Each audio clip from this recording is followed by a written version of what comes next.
UCEMICH presenta entrevistas, opinión política, reportajes, ciencia y tecnología, arte y cultura, todo esto y mucho más en Espacio UCEMICH. Hola amigos, yo soy Santiago Ábalos. Y yo soy Ceci. Y esto es Espacio UCEMICH. Amiga, hoy comenzaremos el programa con Una nueva cápsula llamada UCEMICH en cortos. donde estaremos viendo cortometrajes hechos por alumnos. Y el primer corto que presentaremos se llamará Pink 900. Interesante, vamos a verlo. Vamos.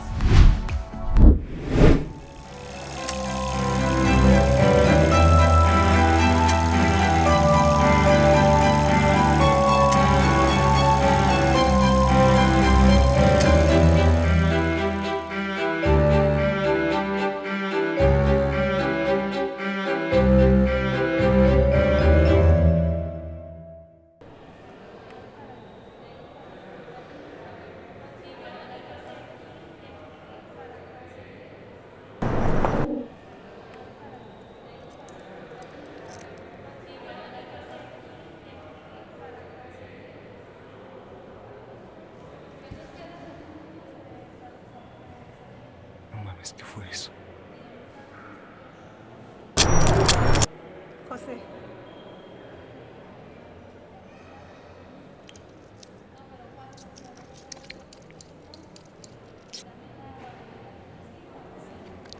¿De quién, pues?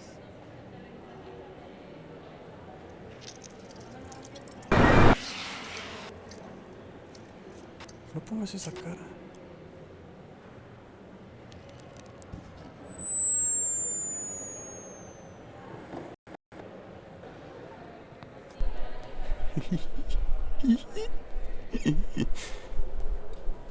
Ay, güey. No digas nada.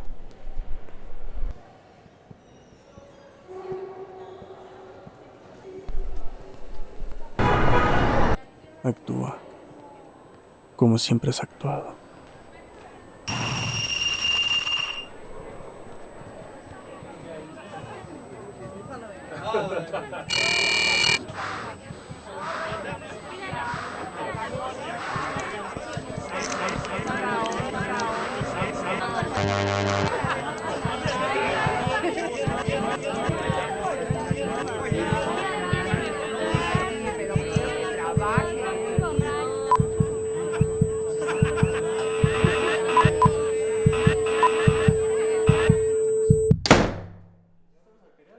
Yo me quedé a las tres pendejadas. ¿Cuántos son? Boli, básquet, pollo, guango. Ay, joder.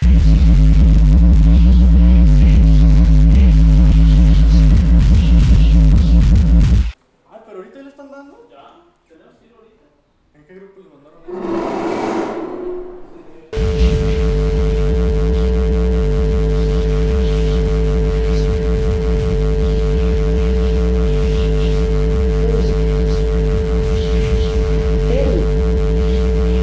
¿Me escuchas? ¿Ya has estado tomando tus pastillas?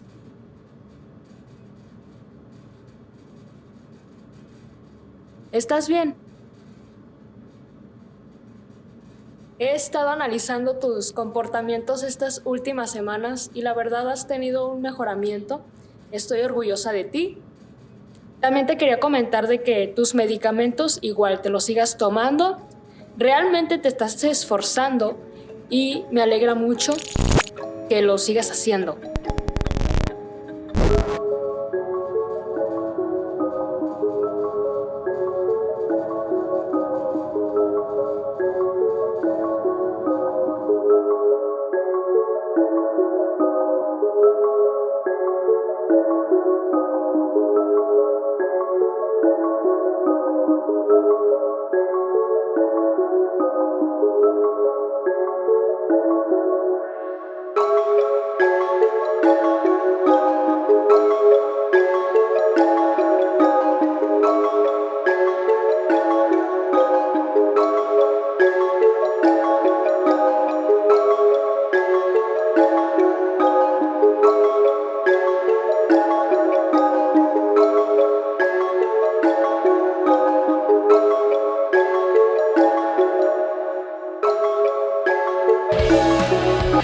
No le cambies.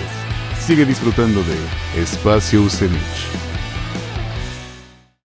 Continuamos con más Espacio UCEMICH. Amiga, regresamos del corte. Pero dime, ¿qué tenemos ahora? Bueno, ahora vamos a continuar con el manual teórico práctico de microbiología de alimentos. Estupendo, vamos a verlo. Vamos.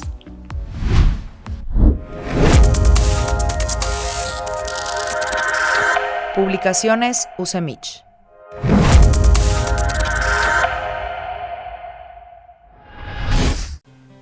Wow, 8 prácticas y 7 categorías alimentarias. Pues tengo en mis manos el manual teórico-práctico de microbiología de alimentos. ¿Qué tal? Mi nombre es Héctor Ábalos Flores, de aquí de los UCEMICH, adscrito a Genómica Alimentaria, y en esta ocasión tengo el privilegio de contarles un poquito de este interesantísimo material. Pero, ¿de qué se trata este manual teórico-práctico? Por cierto, uno de los únicos en su género. Pues antes de comenzar a hablar acerca de esto y de cuál podría ser una diferencia con otros materiales como una guía didáctica, quisiera detenerme un poquito en el origen de este material. Pensemos al respecto lo siguiente.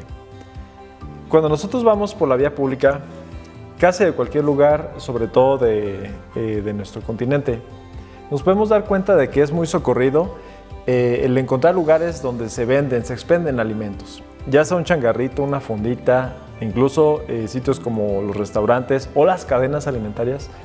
Todas ellas están enfocadas en lo que es el trabajo, la manipulación, la operación con alimentos. Y al respecto, pues ocurre que tuvimos una asignatura en la currícula de Genómica Alimentaria llamada Microbiología de Alimentos. Esta ciencia es una de las más vertiginosas en crecimiento debido a que principalmente se encarga de hacernos comprender un poco cuál será la relación entre los alimentos que consumimos en el día a día. Pensemos en este blanquillo, el cual por cierto es un alimento bastante popular y conocido. Incluso ha habido cuestiones bien interesantes respecto de la economía, cómo alimentos tan sencillos como aparentemente, como los cítricos, tenemos el caso del limón, o en este caso los blanquillos, o las carnes, los cárnicos, son capaces de incidir tremendamente en la economía y en el desarrollo de la sociedad. Bueno, pues resulta, regresando al tema, que hay una relación interesante entre los alimentos, en este caso este blanquillo, y los microorganismos. Precisamente esto viene plasmado de manera organizada, esquematizada y diagramada en este material. ¿Por qué? Porque nos permite comprender dos cosas. La primera, categorías alimentarias. Según la FAO, existen diferentes grupos de alimentos. Uno de ellos, por ejemplo, son los productos avícolas. Alguien podría decir, bueno, es que a mí, ¿qué me puede interesar el consumir un alimento de ese tipo si yo en realidad no lo utilizo o tal vez me desagrada el sabor, etcétera?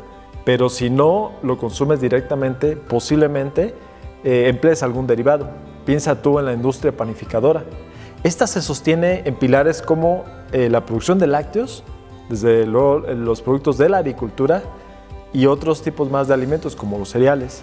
Bueno, estas y otras categorías alimentarias vienen en la parte teórica de este material, mientras que en la parte técnica viene más el trabajo con alimentos, pero desde el punto de vista de la microbiología.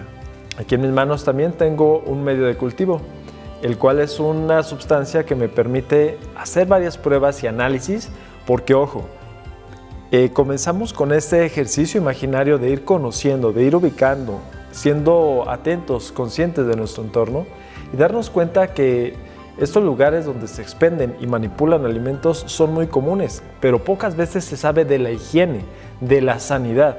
De ahí entonces que la microbiología de alimentos tiene como premisa fundamental, entre una de sus estructuras, el conocimiento de esta relación, repito, microorganismos y alimentos. Y bueno, regresando acá un poquito al material, pues estas 8 prácticas comparten lo que es la cuestión de desarrollo de técnicas de laboratorio. Cuando entren por primera vez a cursos de este tipo, ocurre que de repente hay muchas dudas.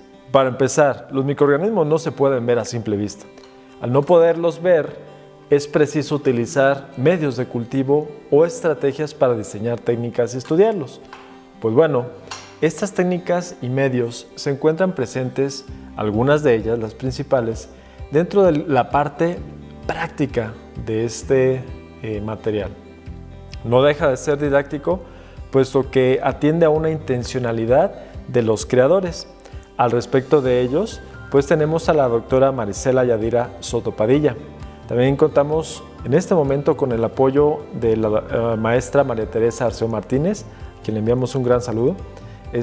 Y junto con ellas se creó este material que es único en su género, puesto que conjunta la parte teórica de la parte práctica y en un ir y venir en ese pasito, permite a los estudiantes irse adentrando en este fascinante y vasto mundo de los alimentos y de su microbiología. Puede ser utilizado como consulta o como referencia, puesto que en la parte de categorías alimentarias ahí pueden encontrar datos sobre los grupos en los cuales se engloban todos los alimentos, porque a fin de cuentas hablar de alimentos es hablar de un mundo de cosas y de un día a día. Piensen ustedes, ¿cada cuánto una persona ingiere alimentos a lo largo de su día cotidiano? Bueno, de ese tamaño la importancia de contar con información teórica y práctica para estudiantes sobre todo que quieran adentrarse en este magnífico mundo. ¿Cómo saber si este blanquillo cumple o no con las especificaciones sanitarias para consumirlo? Porque no sé si sabías, pero existen normativas nacionales y mundiales que regulan de forma que nosotros determinemos que este alimento sea inocuo, que lo podamos consumir sin que ello represente un riesgo a nuestra salud. Finalmente, el binomio alimentación y salud requiere de esta formación y de este conocimiento que tenemos de forma muy accesible gracias a los trabajos del comité editorial y de otras muchas personas aquí en los CEMICH. Te invito a que busques el código QR que se va a mostrar en algún momento y que descargues este material. Tal vez pueda ser de ayuda o incluso de inspiración para adentrarte más en este maravilloso mundo de los microorganismos y de ese vínculo que tienen con los alimentos. De manera gratuita, inténtalo. Gracias. Sigue con nosotros en Espacio UCEMICH. Continuamos con más Espacio UCEMICH.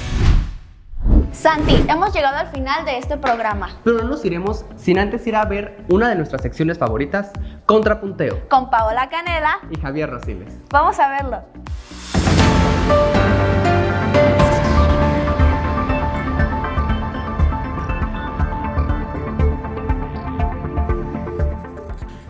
Bienvenidos, bienvenidas a Contrapunteo. En esta ocasión con un tema, me parece a mí que un poco complicado, pero espero yo que interesante.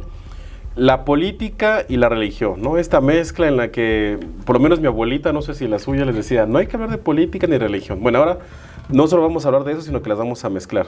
¿Qué tal, Paola? ¿Cómo estás? Te gusta la controversia, ¿verdad? Muy pues bien. Sí, por eso se llama Contrapunteo. Muy bien, muchas gracias. Espero que todos ustedes también. Y bueno, en esta ocasión tenemos una invitada muy especial, mi estimada Carmen. Carmen, muchas gracias por aceptar la invitación de dialogar con nosotros. Gracias por invitarme. Bienvenida, Carmen. Muchas gracias. Y te invitamos a ti para que nos ayudes un poco a entender esta relación, ¿no? Por ejemplo, en estos momentos hay varios como elementos, ¿no? Un primer elemento es la Conferencia del Episcopado Mexicano, es decir, esta agrupación de obispos, de arzobispos, es decir, la autoridad más importante de la Iglesia Católica, pues haciendo un llamado a que la gente salga a votar, ¿no? Y por otro lado tenemos pues a las candidatas, ¿no? Primero Xóchitl Gálvez, que va con el Papa, ¿no? Va al Vaticano, y enseguida pues todo el equipo de Claudia Sheinbaum se apura pues para ir también con el Papa, y entonces las dos tener esa foto del Papa, ¿no? Entonces, la pregunta, Carmen, inicial es, ¿importa la religión en política? Tú eres una experta en el tema, no política partidista, sino que la has abordado desde un tema más profundo, digamos, ¿no? Entonces, por esto te invitamos a platicar un poco con nosotros, ¿no? A ver, ¿cómo empezarías diciendo qué influencia tiene la política en la religión o la religión en la política? Buena pregunta. Bueno, primero, gracias. Experta, no sé si tantísimo, pero bueno, sí he pasado, le he dedicado algunos años a investigar esta relación que hay entre la política y la religión y cómo se traslapan estas dos esferas, ¿no? Entonces, esta pregunta que me haces es muy pertinente porque tanto una se incluye como la otra, ¿no? Digamos que estas esferas están unidas en la práctica, pero nosotros podemos separarlas en la investigación para el análisis, sobre todo desde la academia, ¿no?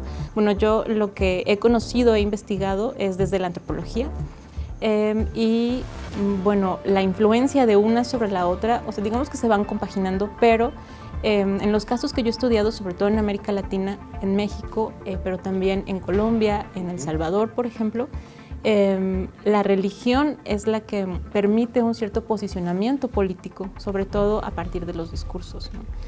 Estas figuras que acabas de mencionar, tanto políticas como religiosas, el Papa y las candidatas en este caso, ambas tienen un peso muy importante público para definir o quizá invocar ciertos valores al pueblo, ¿no? Como lo dicen en los discursos.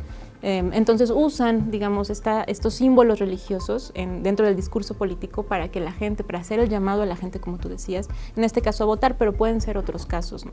Como para provocar en la gente ciertos valores que necesitan ciertos sectores políticos, puede ser, no sé, para sacar adelante un proyecto político, etcétera, pero se valen de estos símbolos religiosos. Es decir, dices tú, en las narrativas de los políticos, de estos actores, la iglesia es un actor político, es decir, en el sentido de la autoridad, ¿no? Y emiten mensajes, y en esos mensajes se utilizan estos valores, o sea, no estamos hablando de un llamado a lo mejor a votar por un partido u otro, ¿no? Pero sí hay una pretensión de influir. Por ejemplo, cuando es un llamado a que salga la gente a votar, pues hay una intención política, ¿no? Es decir, la otra podría hacer un llamado al abstencionismo. Bueno, hay una rama dentro de la religión católica, que es la teología de la liberación, en donde los sacerdotes invitan dentro de sus discursos, sobre todo en misa, a la gente más como al movimiento comunitario, social, político, ¿no? Es una propuesta radical, o sea, lo que llama es a que no hay que esperar, digamos, a que mueras para tener mejores condiciones de vida, que es más o menos el discurso tradicional católico, ¿no? Sino que dice, hay que hacer en esta misma tierra algo, ¿no? Para mejorar las condiciones de la población. Exacto, entonces vemos, hablando de religión católica, no es algo homogéneo, sí hay divisiones, hay también diferentes perspectivas desde dónde se aborda la política, ¿no? O sea, no es un terreno homogéneo. En el caso tanto de los políticos como de los religiosos o de quien está haciendo este llamado, qué tanto en realidad es para beneficiar a la comunidad y no para un beneficio personal. Ajá, como intereses personales. Ahí entra lo que decías tú, o sea, la iglesia sí es un actor político y generalmente se dan acuerdos, ¿no? Como entre estas figuras políticas y las figuras con mayor rango de poder dentro de la iglesia católica. Sí, porque siempre hay un esfuerzo como de separar las dos esferas, ¿no? De decir, no, esa es parte religiosa y esa es la parte política. Pero en la realidad, pues siempre hay un traslape, digamos. Es muy difícil como separarlas, ¿no? Sí, bueno, esta separación entre iglesia y Estado que pues vemos desde constitucionalmente, ¿no? En México, por ejemplo. Pero, o sea, volteando a ver América Latina, los escenarios son súper diversos. En Colombia, por ejemplo, la separación entre iglesia y el Estado se dio en 1991, o sea, no hace muchísimo, es más o menos reciente. Y puedes ver dentro de los diferentes discursos que se manejan desde la política hacia los colombianos, puedes ver la influencia ahí de la religión católica todavía. O sea, a mí me tocó, por ejemplo, cuando estaba el presidente Duque, ver algunos comerciales que pasaban por televisión en donde él se despedía del pueblo encomendándolos a la Virgen, ¿no? O mandándoles una bendición. Igual, o sea, Colombia fue por mucho tiempo un país consagrado al Sagrado Corazón de Jesús desde la Constitución. O sea, a ese nivel estamos hablando y no hace mucho se dio esta separación. Todavía hay muchas señales desde el discurso hasta de manera simbólica o hasta material. Había crucifijos, por ejemplo, en el Congreso, ¿no? Entonces ahí vemos como esta influencia y este traslape entre estas dos esferas. Y también lo vemos en El Salvador, ¿no? Que recientemente Bukele gana por 82% la elección, ¿no? Para reelegirse. Y también él tiene presente estos estos valores y estos símbolos religiosos, ¿no? Sí, lo que pasa en El Salvador también muy interesante es que ahí también hay una presencia, además del catolicismo, de evangélicos. Entonces se están como combinando valores morales, religiosos, claro, para darle forma a un tipo de ciudadanía muy particular, que yo diría ciudadanía de América Latina, ¿no? O latinoamericana. ¿Cuál sería la tendencia? Es decir, hacia allá podrían ir algunas otras podríamos ir algunas otras de los países de América Latina que mencionas, pues que es algo muy bueno, que está funcionando o que está pasando en América Latina. ¿Se ve una tendencia hacia volver a este tipo de unión? Sí, yo creo que... a imitar esto, ¿no? Sí, ajá. Sobre todo el posicionamiento de ciertos grupos religiosos en la política. O sea, en Colombia ya hay partidos políticos católicos, por ejemplo, evangélicos. Y en el caso de El Salvador fue muy interesante. A mí me sorprendió que ahora se religiera porque cuando entró no era como el más popular de los candidatos.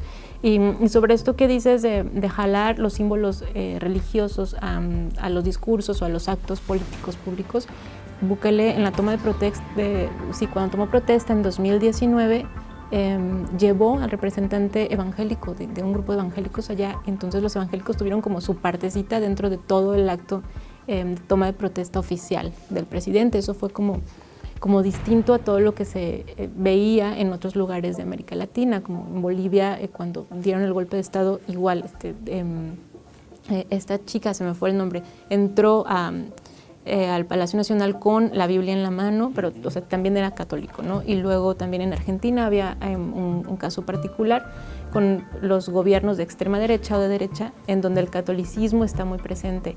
Y ahí El Salvador sí fue como que hizo un poco de diferencia, no negando el catolicismo, pero sí incluyendo a los evangélicos, por ejemplo, ¿no? Muy bien. Bueno, pues estamos llegando al punto exacto de la discusión. A ver, a mí lo que me preocupa y te planteo son los riesgos, ¿no? Es decir, cada quien es libre de profesar la religión que quiera, pero justamente en esa variedad de religiones me parece que es el riesgo. Es decir, si el candidato es católico, por ejemplo, pues a lo mejor, o candidata, pudiera ser que excluya a los demás grupos, ¿no? Me parece que ese es un riesgo. De hecho, podría causar conflicto, ¿no? Eso no, esa parte, ¿cómo la revisas tú? ¿No te preocupa esa parte? Ajá, la diversidad, digamos que siempre se ve como de una manera positiva, porque todos se incluyen, digamos que todos tienen como su participación. En Colombia eso pasa, ¿no?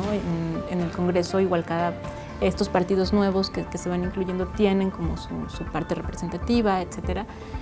Pero lo importante es a la hora de tomar decisiones, ¿no? O sea, si de verdad tienen esta participación a la hora de la toma de decisiones o nada más son meramente simbólicos, ¿no? O solo se les usa. O se nada les más utiliza para dar cierta imagen. Digamos para cumplir, ¿no? Como requisito, como por ejemplo pasa lo mismo con esto de la equidad y paridad de género. O sea, qué tan simbólico es eso y qué implicación real tienen a la hora de la toma de decisiones, ¿no? Porque en el caso mexicano, por ejemplo, la religión católica es la mayoritaria, ¿cierto? O sea, hay regiones donde es más importante que en otras zonas, ¿no? Aquí en el Bajío particularmente, pues es muy importante. Y curiosamente el presidente López Obrador no ha dicho que profesa el catolicismo, ¿no? Es una religión diferente, creo que bueno, es... sacó su detente con el Sagrado Corazón una vez en una mañanera. Ah, bueno, sí, ¿no? Pero es como una mezcla, ¿no? O sea, no, católico no es, eso estoy seguro. No sé si es evangélico, cristiano, la verdad es que no sé, pero católico no es, estoy seguro. O sea, nunca ha dicho que es católico, ¿no? Y sin embargo utiliza estos símbolos y la gente mayoritariamente lo apoya, es decir, no tiene que... Le hace como algunos guiños, me parece a mí, ¿no? Pero no es contundentemente tan religioso, digamos, en sus mensajes, ¿no? Es uno de los personajes políticos que menos trata de incluir a la religión católica directamente en sus discursos. A diferencia de estos otros que les comento con los que he tenido experiencia en el análisis académico, sobre todo en Colombia, ¿no? O sea, también usaban esto que dices de ir a visitar al Papa, a los candidatos, igual allá. Pero sí me parece que en otros países latinoamericanos la influencia, al menos en el discurso de la religión y esta evocación de símbolos y valores cristianos se da mucho más, es más evidente que en México. pues hay que guardar los límites, ¿no, Paola? ¿Tú cómo ves? Definitivamente, digo, hasta que no haya alguna situación que cambie la ley actual o la forma en que se vienen dando esta división, que si bien sabemos que no existe del todo, pues hasta ahorita hay un límite que todavía pues está marcado por ahí, ¿no? Entonces pues habrá que respetarlos. Exacto. Por lo menos, por lo pronto, los candidatos y candidatas pues deberán tener cuidado en el uso de estos símbolos, porque pudiera ser un motivo de que se cancele la candidatura, ¿no? O sea, de ese nivel puede ser la sanción, ¿no? Pues está bien, Carmen, pues muchas gracias por aceptar la invitación. Es un tema bastante complicado, ¿no? Pero a ver, ¿a ti qué te parecen estos llamados, por ejemplo, para terminar, de estas autoridades que llaman al voto? ¿Te parece bien? ¿Te parece mal? Creo que depende de la situación. O sea, a veces hay, como decía Paola, se juegan intereses muy personales, muy particulares de los actores políticos, pero a veces también se quieren o se buscan beneficios para el pueblo en general. El caso de Colombia, por ejemplo, con su única santa colombiana, se usaba esta figura, se integró la figura de la santa en el discurso político por ahí del 2018 más o menos, para mover al pueblo para que dieran el sí a los acuerdos de paz y reconciliación que se estaban dando con las FARC, con los guerrilleros paramilitares, etcétera, ¿no? Interesante. Bueno, y al final no se logró, pero sí hubo todo un movimiento político usando estos valores y esta figura, ¿no? Entonces, como les decía, yo creo que depende de la situación y de los intereses que se estén jugando. Claro, bueno, pues es un ahí tema queda que... clarísimo, o sea, esa parte de donde sí el fin justifica los medios y hasta donde no, pero muy, muy interesante y da para mucho Desde más. luego. Carmen, muchas gracias. No, gracias por invitarme. Gracias. Paola, como siempre, un placer. Gracias, igualmente. Bueno, pues ahí tiene usted Política y Religión. Díganos qué opina, por favor. Esto fue Contrapunteo. Hasta la próxima. Nos vemos.